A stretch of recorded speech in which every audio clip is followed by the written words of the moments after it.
Silver friends, this is Joli from QuickSilverHair, and today I want to share 5 tips to help you feel your prettiest with your natural gray hair.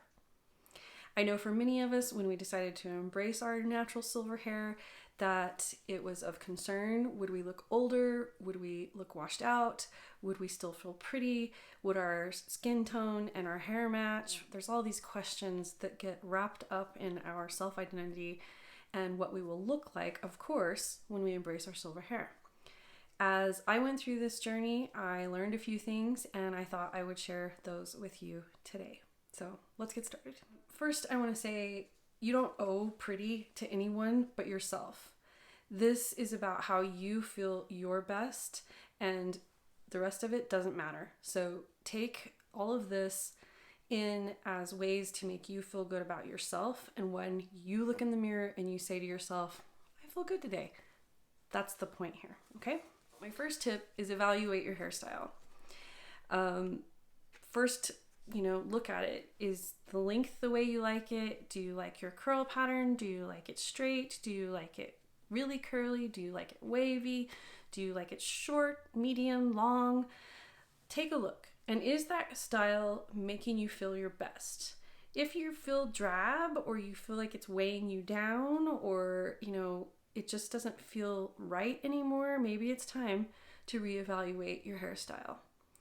I will say, don't let anyone tell you that long hair doesn't look good on older women, or that it should be a certain length because you're a certain age. That's all BS, and toss it out. Do what you want and make it, how you feel your best. Of course, I'll keep saying that throughout this video. But I think it's important to, we can often be stuck in a hairstyle or stuck in the way we're doing our hair. And it might be just time for a little update. It might be time to learn a new tool maybe, or maybe to learn a new way to style your curls. All of those things can be kind of helpful in increasing your self-confidence. So my second tip is update your clothing. You want to look at first the colors. You may have been dressing with colors that matched the hair color you were wearing. For me, I was wearing rust because I had red hair, and after I ditched the dye, the rust no longer looked good on me, so I ditched that out of my closet as well. I did throw away all of my brown clothes, and I wish I hadn't done that because I still have brown hair under here, and brown still looks fine on my skin tone. I swapped out all of the white, cream, and beige colors for winter white because winter white looked better with my hair color than those that had a little bit of that yellow tinge to them, because that kind of brought out a yellow tinge to my hair. You may find that with pale yellow, and you may not. So it might help to have a color analysis if you're not too intuitive about colors. I also love to wear colors that bring out my eye color, which is green. So I wear a lot of dark green and colors that accentuate that. I also like to bring out my natural lip color. So I'll wear colors that help accentuate that. Those are usually jewel tones in the darker, cool shades is what I like. So if that helps you, if you have a similar skin tone to mine. The other thing is to learn your body shape. I just now am understanding what my body shape is. I used a calculator online, and I dove into some stylists' videos on YouTube and learned about dressing my body shape. I actually have an hourglass body shape, which I did not think I did.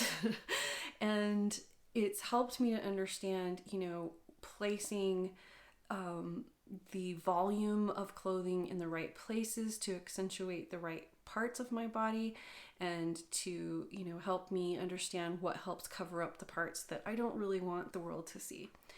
So learning your body shape is incredibly valuable, and you can also, once you learn your body shape, you can find stylists that are talking about how to dress that body shape. It's really easy now, and there's tons of information out there, so I encourage you to learn that, because it means that you put on a piece of clothing and it already looks good on you. So that's, one step in the right direction of giving up a struggle.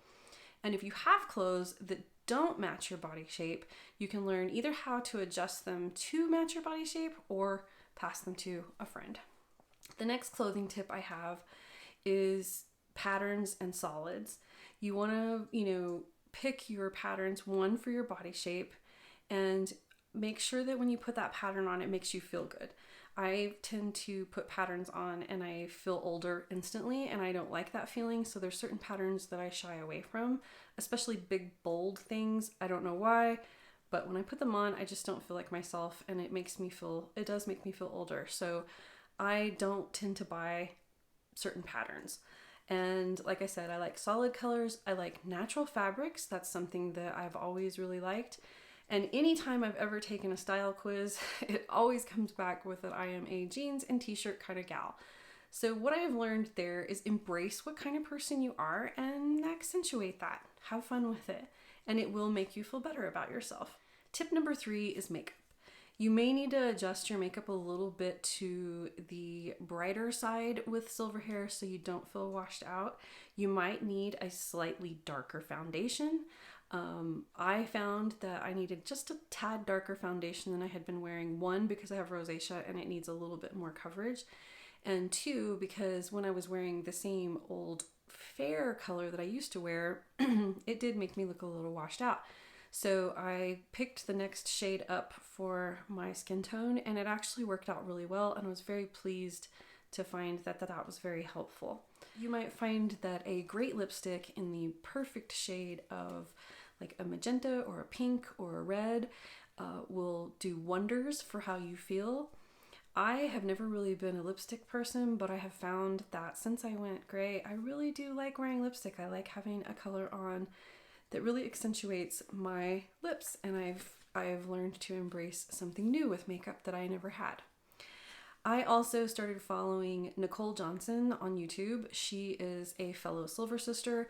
She is a makeup artist, and she does a beautiful job of teaching you in your 40s, 50s, 60s, 70s, 80s, 90s, as she says, to, accentuate your positives and learn how to deal with all of the changes in our aging skin with makeup and skincare.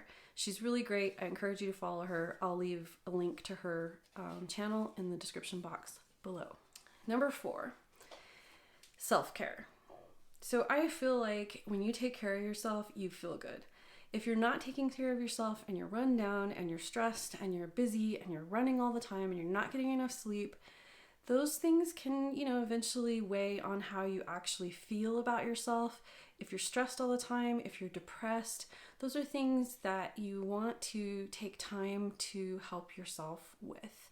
Whether you need to go to a therapist or have a massage or get your nails done or go to a spa, whatever the thing is that helps you, feel good is something you should go do. Learning how to meditate, yoga, whatever it is that you call self-care, I think it's important to make time and carve that time out for yourself on a regular basis so that you always feel your best. For me, I like yoga. I like, taking the time to do my hair mask and do my nails, and, that kind of thing helps me perk up a little bit when I have a proper self-care routine. When I go too far and too long without taking care of myself, I really do feel it. I feel that weight on me and I don't like it. So I like to make sure that self-care is a regular part of my routine. And as my mother taught me, if you're not taking care of yourself, you can't take care of the rest of the world around you. So, self-care, tip number 4. Tip number 5 is step away from the mirror. We too often obsess over the changes in our skin, in our wrinkles, in our lines, in our wobbly bits. We get a little too crazy about those things sometimes, and they really aren't that relevant. Now, I understand that there's certain things that are going to make you feel your best, and you might want to address those, and maybe you need a little help from a dermatologist or a plastic surgeon or whatever, but don't obsess over it. Don't waste your time and your energy in front of the mirror bothered by those things. Go live your life. Go enjoy your life. The point is so that we live. And I hope you find all of this information helpful. I hope it was inspirational to you. If it was, please like, please subscribe, please hang out with me some more. I would love to see you next time. And until then, shine on.